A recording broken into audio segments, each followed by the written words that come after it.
Hey guys, what's up? Welcome back to our YouTube channel. In this video, we will learn on how to log in to your Disney employee account. So let's get started. First, open any browser of your choice. Then in the search bar, type in Disney employee login. Then hit enter. Then tap on the website with this URL. And here you need to provide your login credentials to log into your account.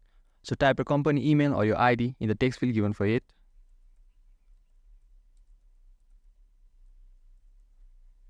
Then tap on next.